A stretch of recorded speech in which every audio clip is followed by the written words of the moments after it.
I think we should start, and I think that we should put a time limit on the discussion. I think we should end at 9 o'clock, so that the virtues of having persuaded the bar to remain open for a further hour can be enjoyed. And I'd like to make kind of two further proposals. One is it's a little known feature of so-called postmodernism, the rhetoric of which is all about fragmentation, etc., etc. One of the problems is the extraordinary centralization of postmodernism, because wherever you go, the same sort of conversation about it tends to take place. So instead of talking about the painting, there's a tendency to talk about postmodernism. I think it would be nice to suspend for the evening. And that really is linked to the second proposal, which is one of the effects of this situation is that wherever you are, there's a kind of inordinate and rapacious desire to do bad philosophy, except in conferences on philosophy, where everyone wants to talk about architecture and painter. And that's even worse. And, you know, I don't dissent from much of what's being said, except I didn't like the bit about people who talked about futility of digging holes in grounds. You should remember that, you know, you're at the AA. Having said all that, I hope we can kind of maintain some sort of collective discipline to discuss more directly the issues of the exhibition and the direct consequences and context which people feel about that. I'd like very much to welcome David Batchelor, Michael Craig Martin, Fiona Rae, Glen Brown, Gary Hume, and Karsten Schubert. So I think the best thing, rather than have people make statements, rather than have the panel make statements and sort of replicate people giving even shorter papers, or even short papers that still overrun the time allotted, we should throw the thing open to the floor, although it may well be that from the floor people want to address their questions to particular members of the panel, and that seems only sensible. So, could I ask people, if they're prepared, to ask questions, make comments, issue insults, whatever? There's a... None of the artists of this exhibition have addressed any of the very important issues of our world today. They seem to be living in some sort of subjective, introspective notion of art, completely oblivious to the great ecological problems of our society. Now, when I mentioned the word instrumental, I did not mean to say anything about social realism.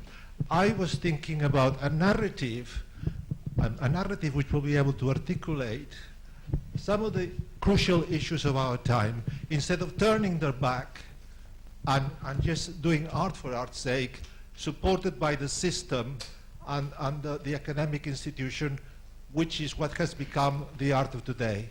Well, this is certainly a question that's been rumbling around since the second millennium BC. So, would anyone like to give the new answer?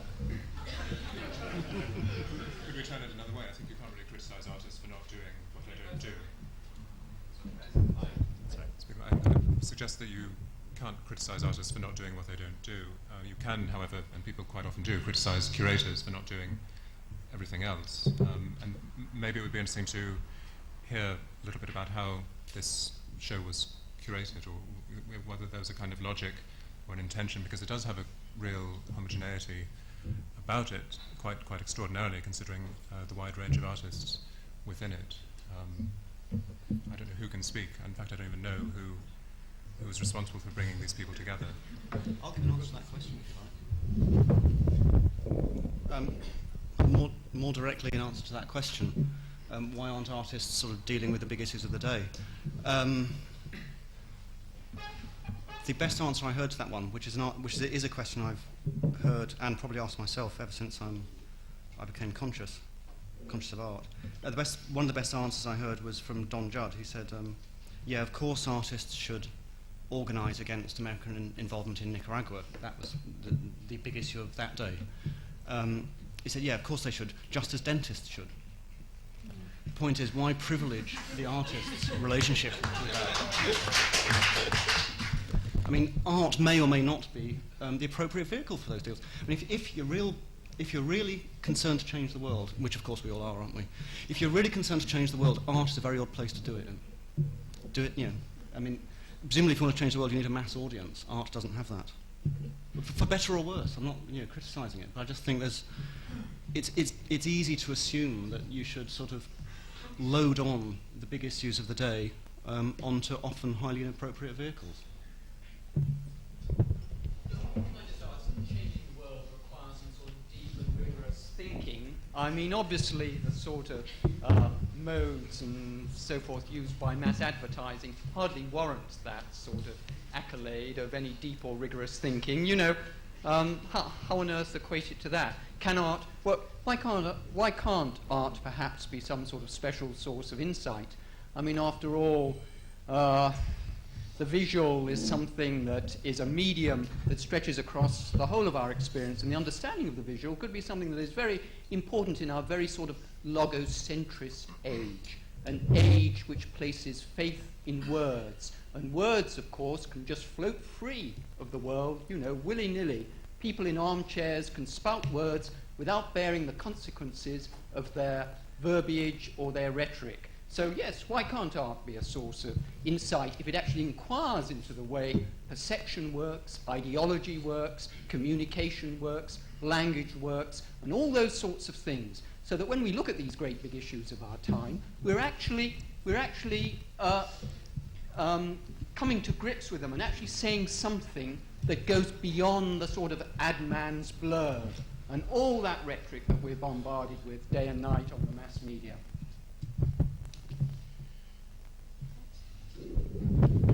I don't know if anyone wants to respond from the panel. Can you repeat the question?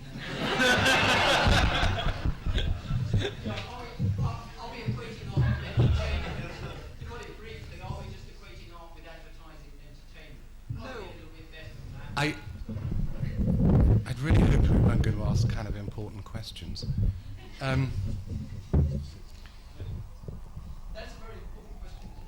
I think it's not a relevant question, and it misses the point totally. Art can change people's attitudes to things in the outside world, but it cannot change the world directly. And nobody can change the world right now, but everybody can contribute a tiny little bit towards a gradual change. And I think what artists do is they make propositions, put them out into the world. You as the audience can take them on board or reject them, and change your own attitude towards things accordingly. But to ask anything more, I think, is, if politicians can't do it, why should an artist in his studio be able to do it? Yes, it strikes me as very unrealistic, and you project expectations on the visual arts there, which you wouldn't project onto any other field any longer, because things have just got too complex for one single person or one area to sort all these things out. And what does it mean to change the world? It's a crap question. Obviously involves the idea of education. Oh, it does involve, but that's what artists do. Artists put propositions out in the world which people can take on.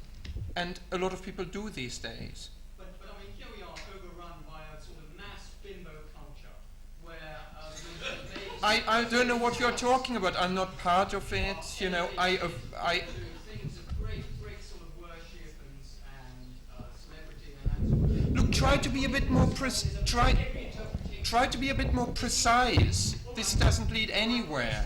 Bimbo culture. What is it? Perhaps we need some sort of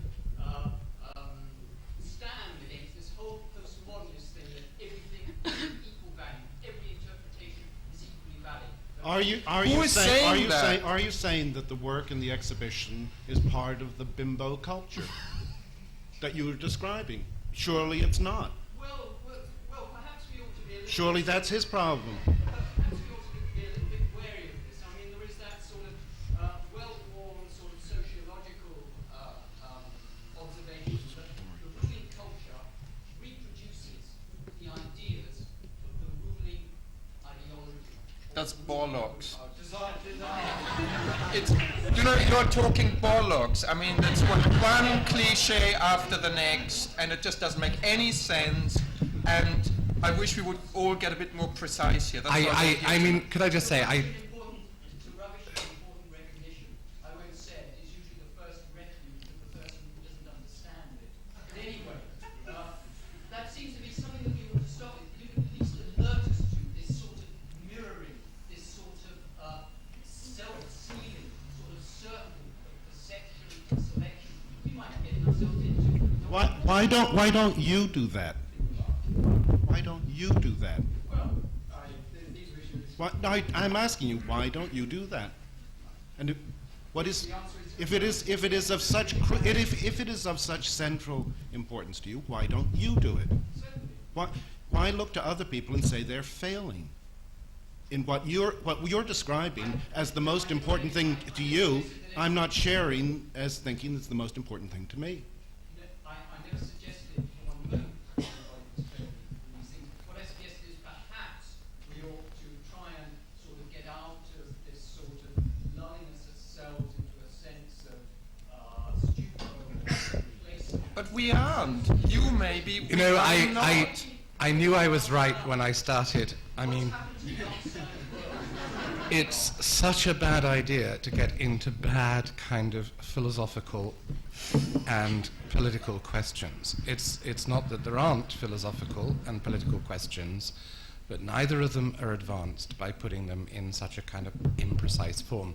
I'm very pleased to tell you that this very room in 10 hours' time will be turned into a polling station.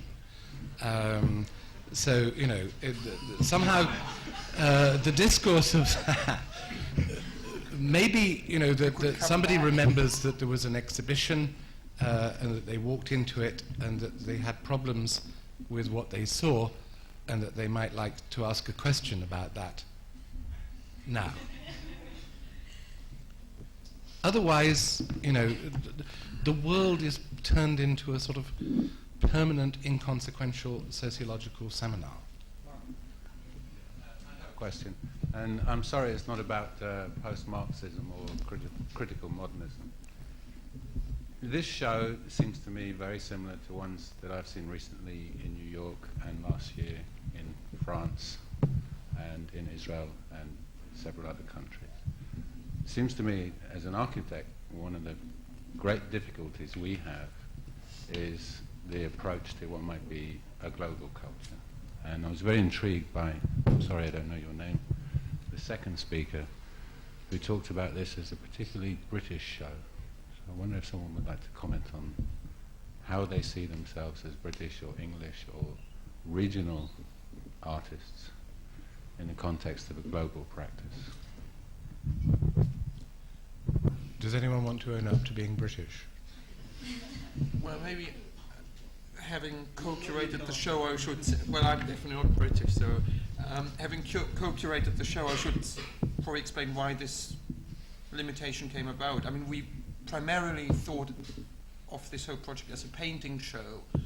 Some of you may have been to my gallery. It's very, very small. Waddington's is a great deal larger, but it's still pretty small. And we had to kind of confine the whole thing somehow. And, you know, I mean, we live in England, and that seems to be the place we know best. So we decided that it would be a show which deals with English artists, and there happened to be enough that we felt were interesting enough, so it became a painting show which happened to be British artists only. But there wasn't a nationalistic angle to this. I mean, that wasn't on our mind at all. Would you agree, Hester? So it's primarily a painting show which happened to be British only. Does that make Maybe it would be interesting if I could ask the other contributors to the show, represent around the table, what their response to that is. I'm Glen Brown, and if the shows see, and the question is asked if they've seen similar shows throughout other parts of the world, that's probably true. We live in a kind of global village, or whatever term you want to use, but it seems to miss the point, really, that looking at the similarities between this show and any other show that may be going on around the world is to miss the peculiarities of the particular work concerned. And if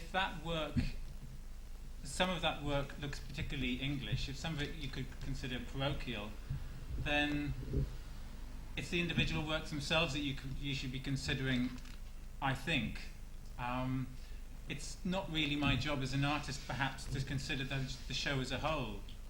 Perhaps it should be. But I think really, if you're going to talk about whether a particular artist is English or not, and whether they're dealing with particular English issues, then I think you have to talk about individual artists, really. Do the other contributors?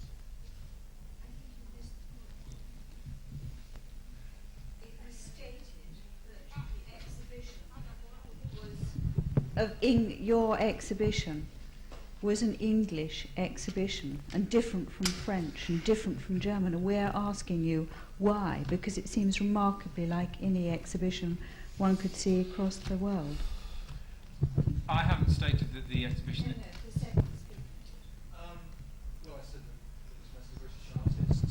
I said it was mostly British artists, and perhaps there was a way in which one might look at them in terms of Britishness, but that was somewhat different from the way in which it had been characterised by David Sylvester over 25 years ago, who also said, English abstract art is characterised by grubby edges and a certain sort of amateurism, and which is the opposite of the case of this exhibition here, which is, in some sense, professional in terms of its decorum.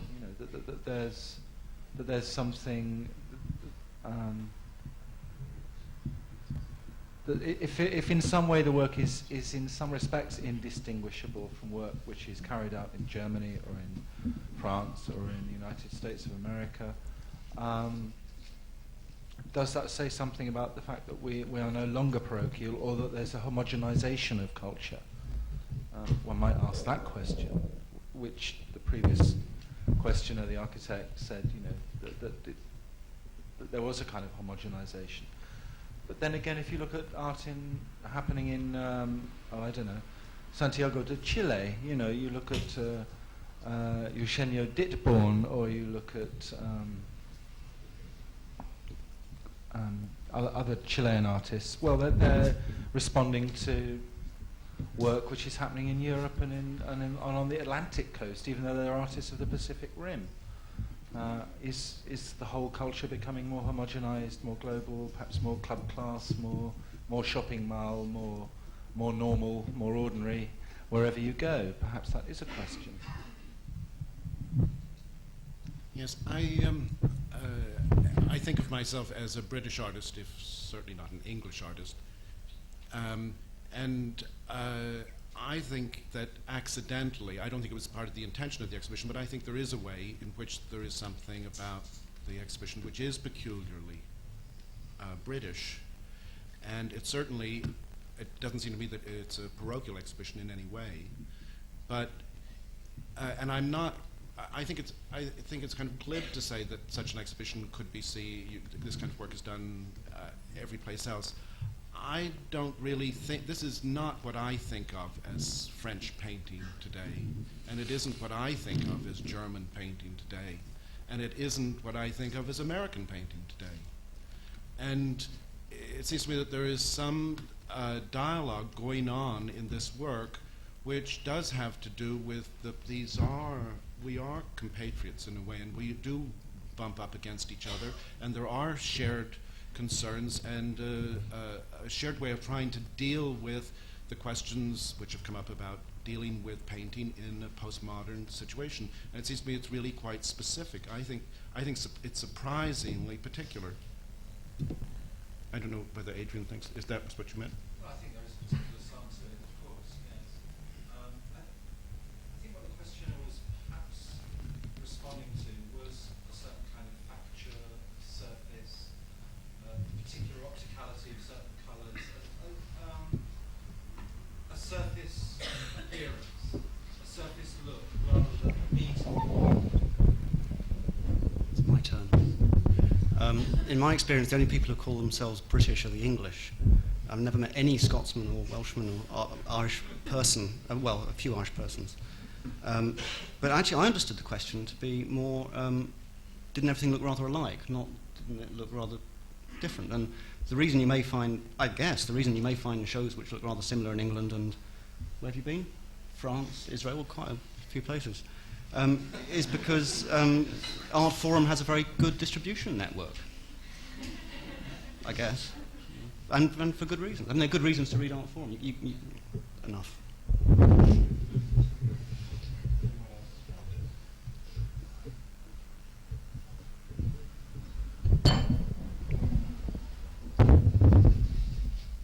Because I felt it rather difficult to do what Glen Brown was suggesting and look at the individual works in the show.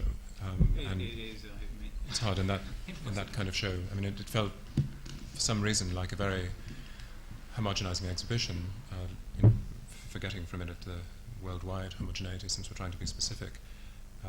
And it seemed, I don't know if this is a British quality or not, but it seemed that there was a kind of peculiar, if you're trying to compare Gary Hume on the one hand and Patrick Heron on the other, all you can come up with is descriptions that are paradoxes or oxymorons at the best, and you get the sense of a sort of reticent abandon about the exhibition that everybody, for different reasons, in Simon Link it's a kind of programmatic way, the way that he gets the gesture out but has to put it down in a very precise way. Bridget Riley has this flood of colour, incredible colour that has to be schematized and made rigid and made systematic. And I mean, this is a crass and simple way to describe sophisticated practices, which are replicated by different artists in different ways. But somehow I felt that it was the nature of the show, by design or by chance, that that quality that quality really came to the fore. I don't know if anybody else feels that there's something specifically British about that. Clearly not.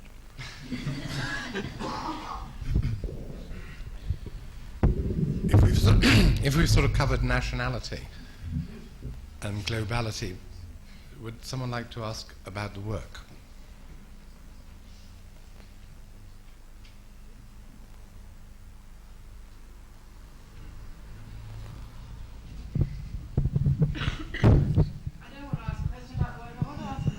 Process of organising an exhibition like this, which is, you use the word Karsten curating, when in fact both your gallery and Waddington are both commercial spaces, and I'm curious to hear the panel kind of reflect on that sort of, if you like, institutional difference. To me, from here is a statement, if you like, of a very sort of significant part of the British art market, reminding us of, or informing us and reminding us and refreshing us of the presence and strength of new British painting, but also in that very sensible and kind of commercial way, causing context for your own artists that you're representing.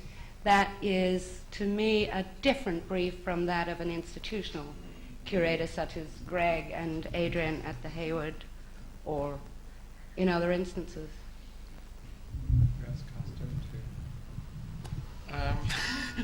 I mean, I can tell you how the idea. I have been thinking about a painting show for quite some time, and I thought it would be interesting to do one. And when finally the opportunity came to do it, we sat down and we had a piece of paper in front of us, and we said, well, right, let's look at affinities, all the painters we can think of. How do they connect, or how do they respond negatively to each other, draw lines between them, and really we didn't do very much more, but where this kind of network of crisscrossings was thickest, you draw a circle around it, and you had 18 people in it. And I think half the artists in the show are represented by the two galleries, where that's sort of, I don't represent those people because for no reason. I've been thinking about their work, I'm familiar with what they have to say, and I feel an affinity to what they do. So I don't know if my brief is really very different from a museum curator or anyone else. I mean, forget about the commercial side, that's sort of something, the commercial thing always happens after you got the curated thing and the ideas right. There's no way that you can kind of plot that. I promise you, been doing this for many, many years, and it never worked. Every time you try to be smart on this front, it just doesn't pan out. So you might as well forget about it. So it is firstly a curated show. Well, can I ask, clearly there is a difference of resource and of intention and of access. I wonder, what the curatorial balance of the exhibition would have been had Lisa Milroy or John Hoyland remained Waddington's artists, and would they have been included in that exhibition? In that case, would it have gone skewed off into quite another direction from what it was? And if not, and if there was a curatorial line there, then does it reside in this reticent abandon that I described? I mean, what is it that ties these people together? What all the people in the show? Yeah. Well, they're clearly interdependent, and they clearly react on each other, and they are clearly involved in some sort of, not just in the work, but also most of them are, personally known to each other. They spend time together. And, there is that stupid German word for it, zeitgeist. I think there is something in the air which, artists do pick up on, and that will... you will see certain preoccupations simultaneously at any given time in a lot of artists working at that moment in time.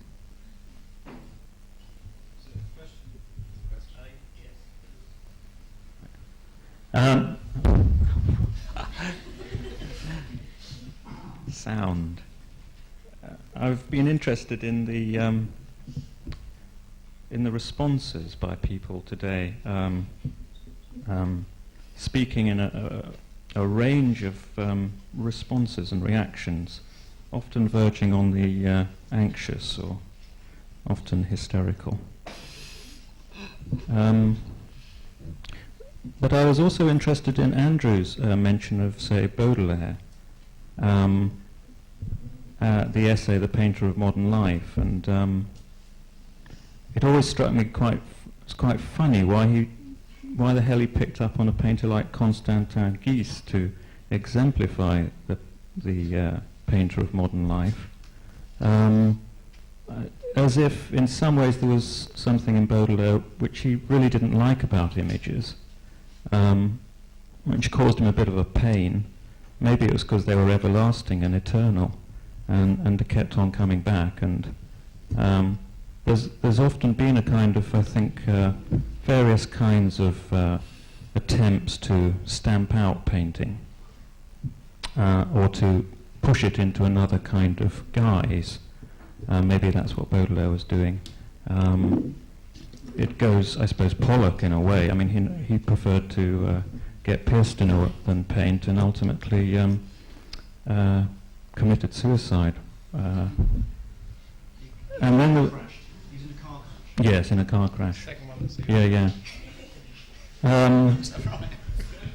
And then there's the picture in the exhibition which recalls Lady Spencer Churchill's destruction of this image.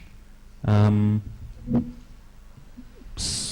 lot of painting, perhaps, it would be far too kind of dramatic to say that there's a kind of anxiety about painting, or there's a terror of it. Because before that terror can ever arise, I think there's a certain cancellation or a way that it gets represented somewhere else. Perhaps that's what some of these pictures, what unites these pictures, is that they want to both repeat a process of painting, which in a way is very minimal and probably very boring, actually, and no wonder people are struggling with what to say about it. But at the same time, which is also very difficult and probably cancels out the ability to say anything about it, it seems to put this, if there is any drama about it, if there is something which one could try to represent in terms of a kind of sense of climax, it's quickly displaced. I thought that Michael's picture maybe took a take on that, but again, it's difficult to say much about it. Not as if it, this is not. It wasn't a take just as this is not a painting, but this is not a work of art. Again, as if it's not just a kid could do it, but a workman could do it. I thought that sense of cancellation and the way of is something going on in the surfaces too of Gary Hume's pictures. Something very uncompromising about the pictures. Simon links to a space which is really very hard to kind of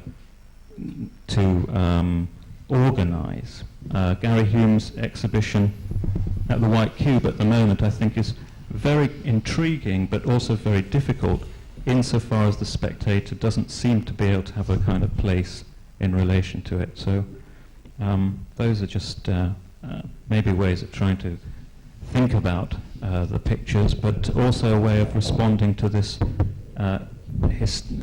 the difficulty of talking about things and the way people become so impatient. It seems to be built into the image itself. And I think that the view is there all the time, partly because they're reflective, so you're completely there. You can see yourself, and then you have to try and negotiate yourself away from yourself to actually see the painting. And then because they are so reflective, they are light. So they're not really holding back, they're reflecting everything. So it changes from one moment to another. So all of that stuff I see is completely generous. It's light painting, it's pointillism without the points.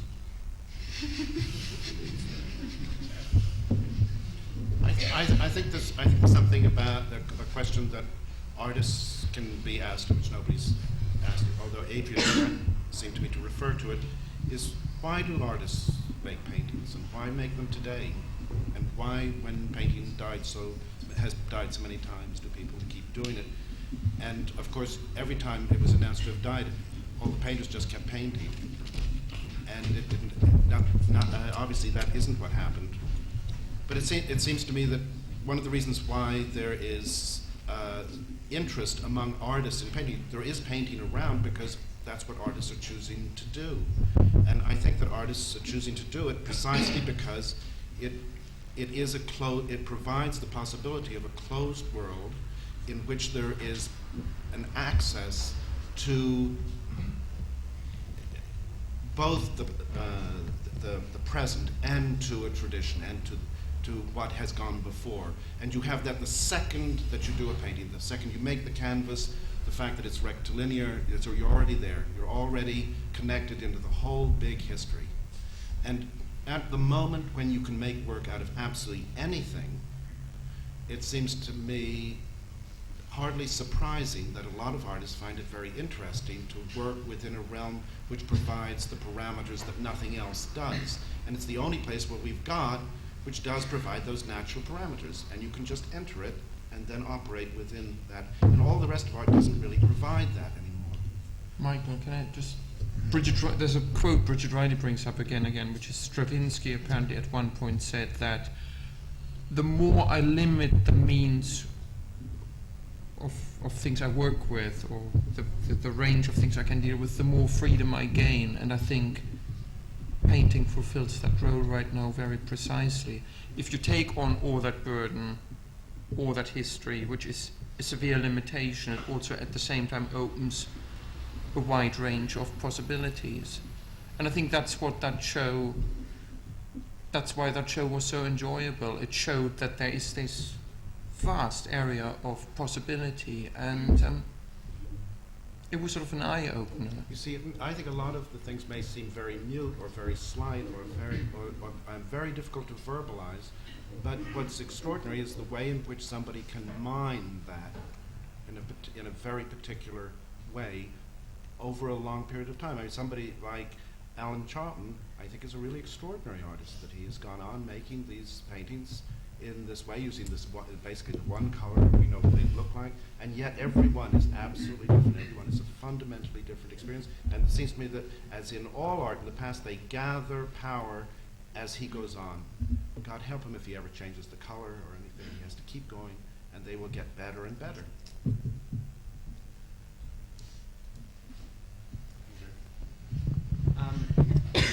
I'd like to ask a question about a particular piece of work in the show, which is the hostage piece by Art and Language. It's partly directed to David, because I know he's written a lot about art and language. In the placing with the show, I mean, it surprised me, because his work for so long seems to be precisely about the denial, the specificity, or the auratic quality, or the word presence has come tonight, the presence of an individual artwork. Thinking right back from the early work where they were using their feet to make their paintings, to other work where they painted paintings which was text describing when they would make a painting next, which ultimately was almost like self-destructive. And I just surprised. I mean, there is a sense in which I could go around the show and not find any shocking kind of. I wouldn't necessarily leave there thinking what the hell is going on there, except for that one piece. I thought, is there not some kind of contradiction of what they have been doing in their entire work up to date, and then they're being included in a British painting show? That's just about that one work of art, really. You'd have to ask them that. I mean, is it? I mean, in a way that they're paintings. I mean, they make. I mean, art and language make paintings now. They've made paintings since 1976 or something. I mean, an awful lot of conceptual artists started making paintings around 1976. It must be said, but their reasons for doing that are there. I mean, I'm not here to. I'm certainly not here to. It's just a minor discrepancy that I couldn't work out why. I mean, maybe Karsten or somebody who's involved. I mean, if you framed your question slightly, if you said their painting looks out of place there, then to ask why it might look out of place would be quite interesting. I'm not sure whether it does or not, to be honest. Well, I choose that particular one because I thought it was a. I thought the idea of including them was a kind of nice, perverse twist to the whole thing, and that was a particularly juicy painting. And coming from a conceptual artist, I thought it was pretty. Well, it did work in the show. They didn't have any concerns about being included in it. They loved it. Why do you think they would have a concern? I don't understand. Well, because to me it seemed to.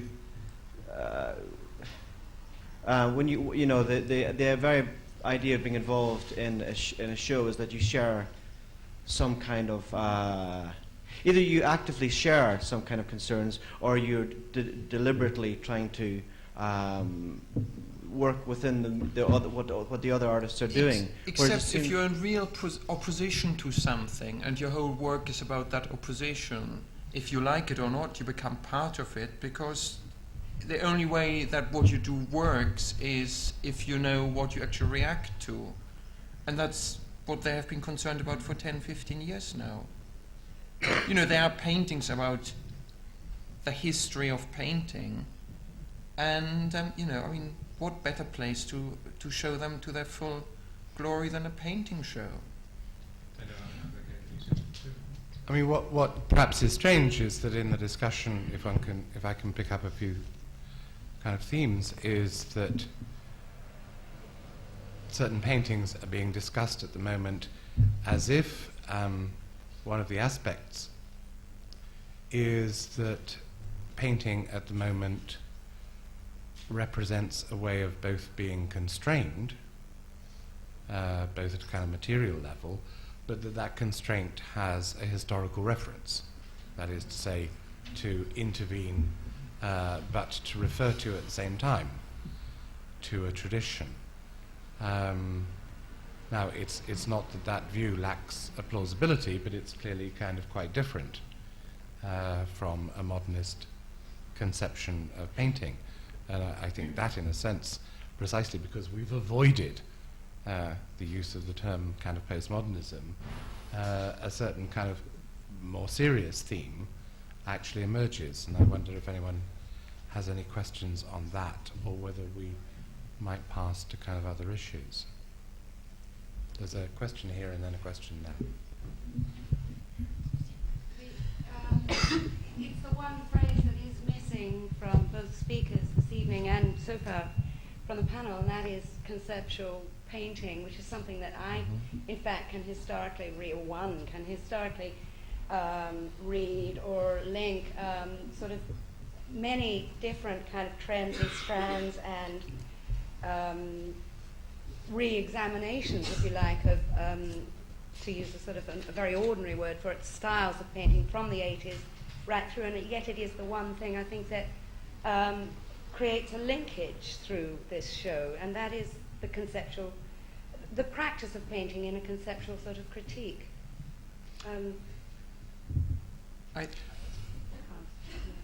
Before we reply, there was a question over there.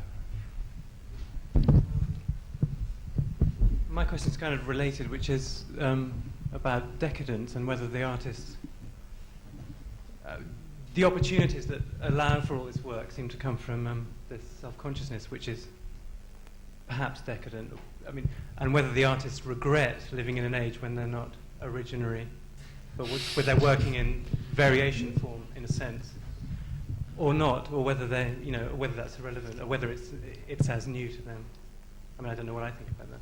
I mean, how can one feel regret about the age one lives in? Because easily, I think. You don't. Yeah, but by the time you've made that statement, then you just have to get to grips with it. I mean, you can't spend the rest of your life feeling sorry that you're in the wrong century or the wrong end of this century, which is. I don't know if artists are really concerned with this. I mean, they're here, and they have to deal with it. Wouldn't you agree, Gary?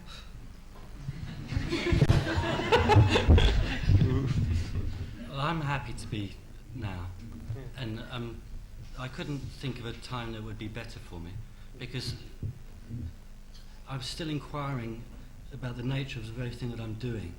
I'm not sure what I'm doing, and when I look at art from other periods, I'm not convinced that they knew what they were doing, but they were inquiring all the time through the act of making what it is that they're doing. And I just feel exactly the same as that. Can I ask that question in a different way?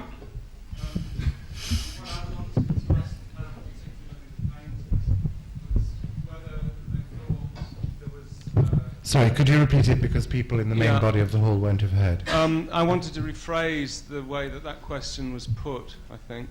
And really what I wanted to ask the painters in particular was, given the way that painting has been, or how it's cited itself over the last 10 years within other kinds of practices, whether they see any possibility for, in now or in the future, for the same kind of radical move being made possible in painting that, say, Picasso or Pollock have made in the past. And I think that's kind of linked to the question that was previously put.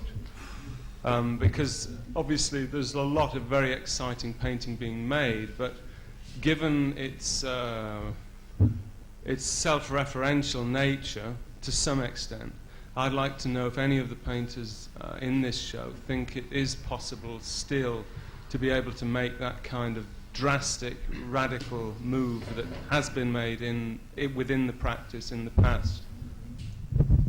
Are you calling Picasso unself-referential?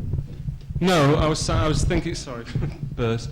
I was thinking of, say, being able to make a painting like Demoiselle d'Avignon, or being able to make Pollock's mature paintings,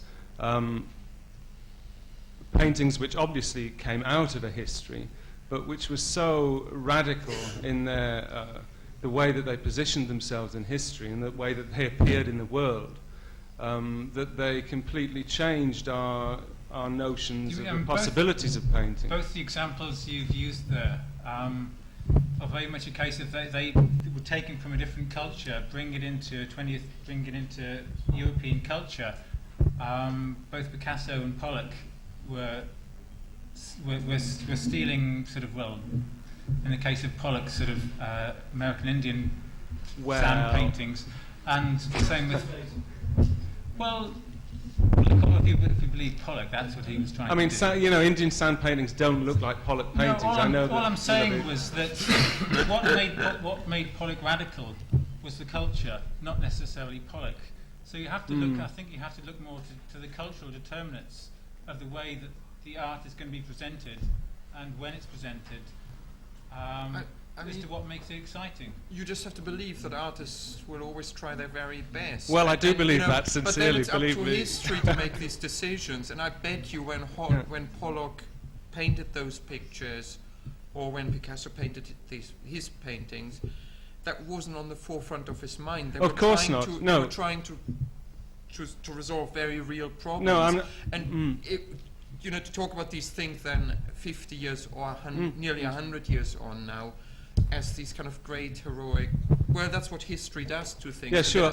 I understand that. My question was not, you know, obviously when one is engaged in the practice at a particular time, then it's very difficult to see what might or might not emerge. Really, my question was to the artists and asking them whether they, if that's of interest to them, the possibility of making that kind of movement. Because if it isn't, then that's defining the practice of painting in a very, very different way than it has been in the past. And whether they feel that that is something to look for. Obviously, one can't make those kinds of radical moves in a self-conscious way. I think that's a good question. I sort of make them in a self-conscious way, because there's always the timing between the beginning and the end of a painting. So you've got to choose when the painting ends, and because of that, you're choosing when the painting begins. So that all the time is allowing you to decide whether this will do. So you might end up making something to yourself that will seem radical, but it will seem radical to anybody else is questionable. But then the idea of actually having some notion of the future, like this thing about painting being dead, well, the future is a dead place. You know, sure. There's only the present. And so like to try and project myself into that seems like anxiety-giving. And Also, you know, the other thing that has changed over the last sort of 200 years is because things have speeded up and knowledge is accumulated at such an amazing rate. Before you can make your move, you actually have to know so much more about what has preceded you, that by the very nature of this accumulation, the steps you can take yourself will probably become smaller and smaller. But I bet you, if you look back in 150 years' time, when this process will have gone even faster, that certain steps which artists are taking now will become as heroic as what Leonardo or other people have done, just because future steps will be even smaller. That's just in the nature of. I've got one. Flann O'Brien was one. This does relate directly to your question. Sure. Flann O'Brien was once asked what he thought the state of British literature was. He said, "I think the state of British literature is really bad. Shakespeare's dead, Byron's dead, and I'm not feeling too good myself today." But I do take your point, though, and I think that one of the sort of features of postmodernism is it has enabled a sort of comfort in the idea of constantly producing minor art, on the grounds that you can't produce major art anymore, and everyone sort of, I think Greenberg has a bad press these days. You may have noticed. Greenberg said the only sort of reasonable thing you can say about when being asked about the future of paintings or future of art is that the great thing about art is that you can't make judgments in advance. You can only judge it in the experience of it. I hope that major art comes by, but I'm not sure when.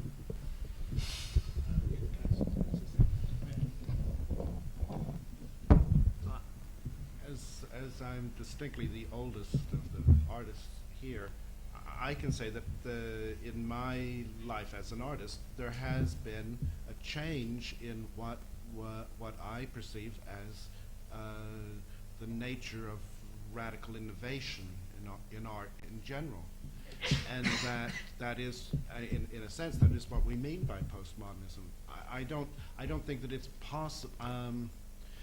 I don't think that artists deliberately try try deliberately to do second-rate work, or to try to do work that is less than the best that is possible. But there is something about the nature of radical modernism, which, because we were so deeply embedded in it, we saw it as a historical inevitability that it would go on in a sense forever. And it seems to me that it looks much more like an aspect of a particular period of the history of mankind, in a particular period of Western history, and that maybe it's that the way in which that has been played out in the last 150 years is maybe changing. I mean, I don't know that for sure, but I have a sense that maybe that's that what's going on is something really quite significant. There is a significant change, and we don't really know how to deal with that, so we call it postmodern. I mean, it does seem as though that there's like an issue kind of unresolved in the room about that. If one takes the Flann O'Brien quotation, which is a direct quotation from Charles Lamb, it's a question of like what the relation to the past is. Is the relation to the past one of struggle, which seems to characterize a certain radical modernism, or is it one of kind of reference, in which case kind of Karsten's point about the certainty that there will in the future, from the point of view of the future, there will now be advances in exactly the same way that people imagined there had been advances in the past. That surely is up for kind of question, unless one has some kind of linear conception of progress. It is possible to imagine that there is a kind of art history which progresses through struggle, but only as long as people think that there is such a thing as art history. Once, as it were, that notion of history collapses in the minds of painters into ones of reference, then, as it were, a different game is being played. These questions are not going to be resolved, at a general philosophical level about the nature of history, because they really actually require to be answered from within the way in which the practice of painting occurs. And it happens within the practice as a practice with a sense of continuity, rather than as a fantasy which involves futuristic spaceships or something. People can't imagine what the painting that hasn't been painted would look like. Will we all have big heads and no bodies? One can get into endless fields of speculation. Well, it's clear that question about how you conceive of the past and the relation to it in itself determines also not what people think about the new, but actually what is the concept of the new which is in play, which is perhaps itself one of the issues which is at stake here. There was a question there.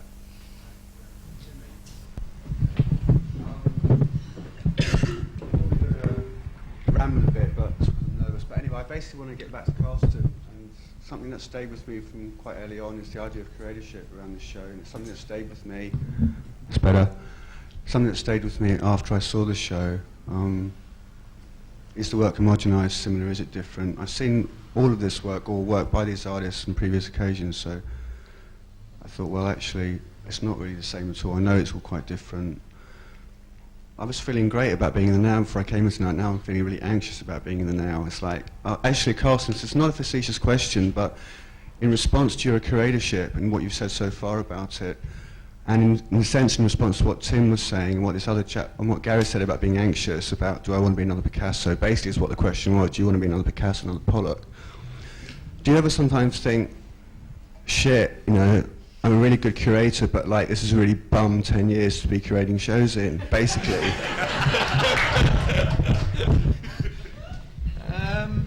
No.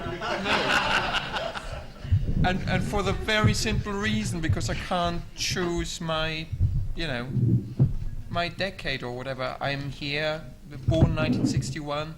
This is about as exciting as it will get for me, so I might as well just go with it. And I genuinely believe it is very exciting.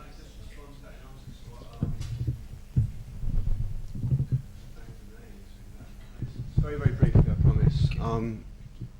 What's Gary. No, not Gary. Further over, next to Fiona. Michael Craigmont, I'm sorry.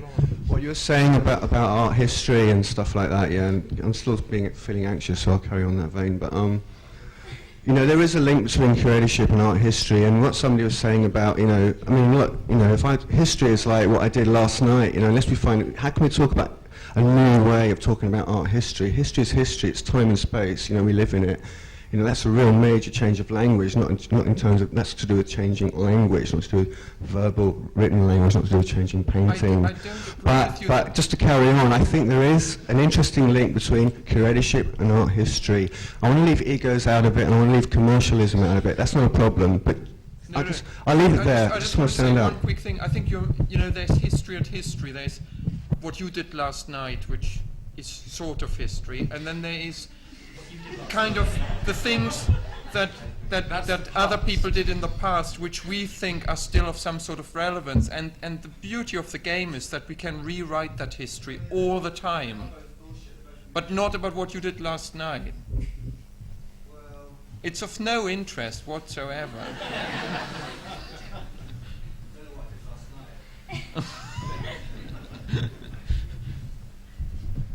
Yeah, I was just interested to know if they've got any idea how this exhibition may affect our understanding of the history of painting, if it has any contribution in changing our view of this history that we keep talking about as something that we are carrying with us all the time.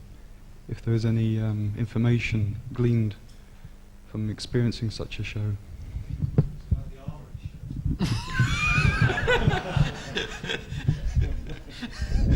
Does anyone want to answer that? The epochal significance of the exhibition. I never think about history, really. You know, I think about what sort of... Thanks. I think about what do I think is intriguing right now, you know, what engages me. But I think if you start to think about history and you try to sort of position yourself in that, you're fucked. You might as well forget about it.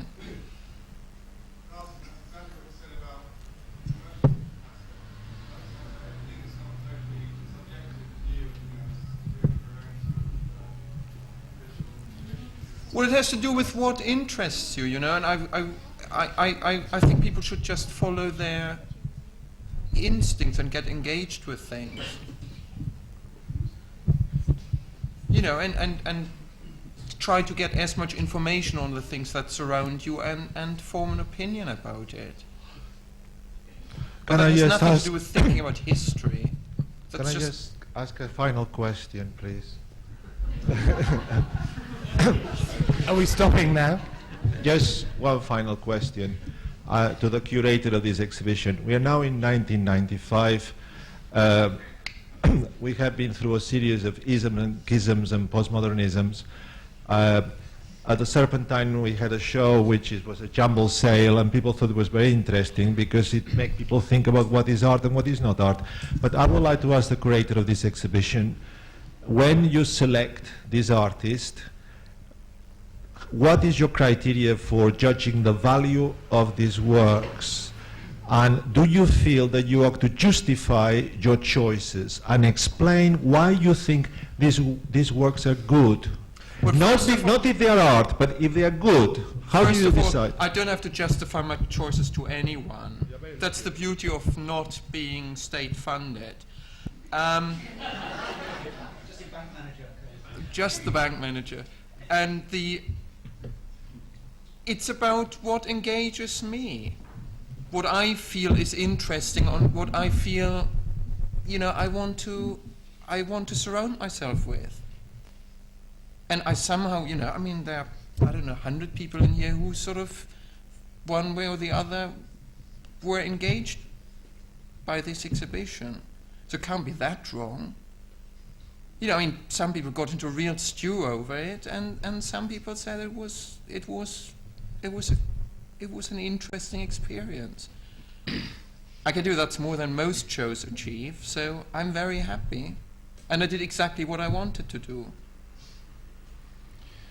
I mean, you know, I don't want to change the world with this show. I don't think it's the Armory Show Part 2 or whatever.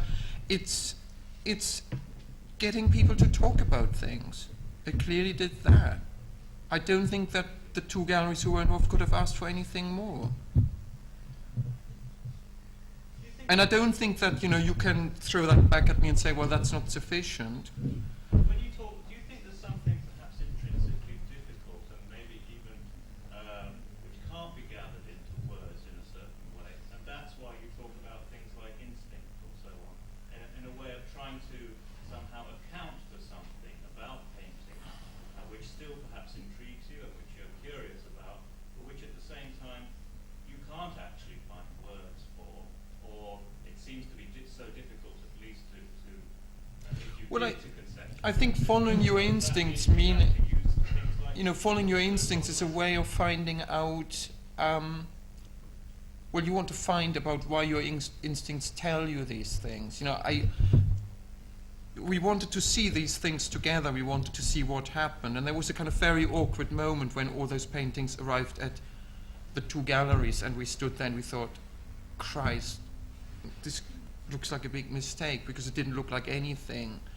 And then to work with the paintings, put them together in a way where they communicate with each other, and suddenly there was meaning, yes. How can you follow your instincts which is referential?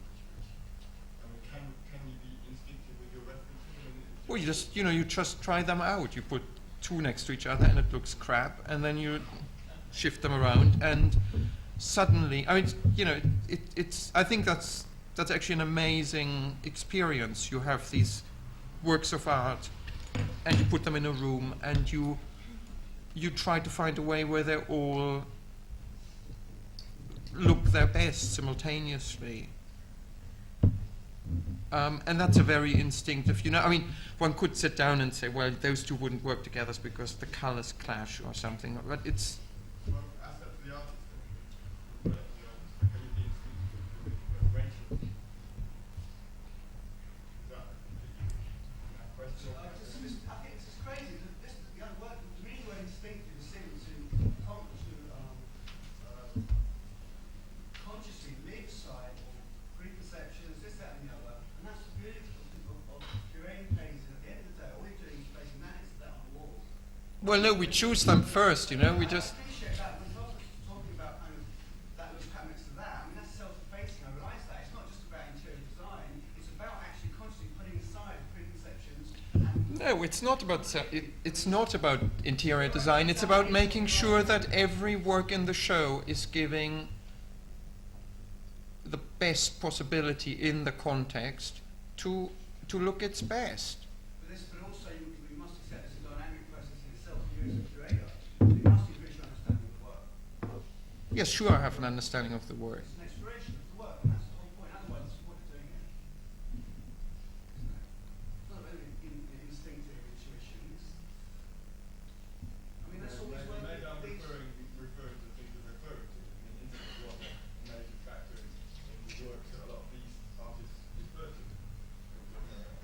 A major factor. There are creative parallels to make between curating and the original artworks and how they come about, sure.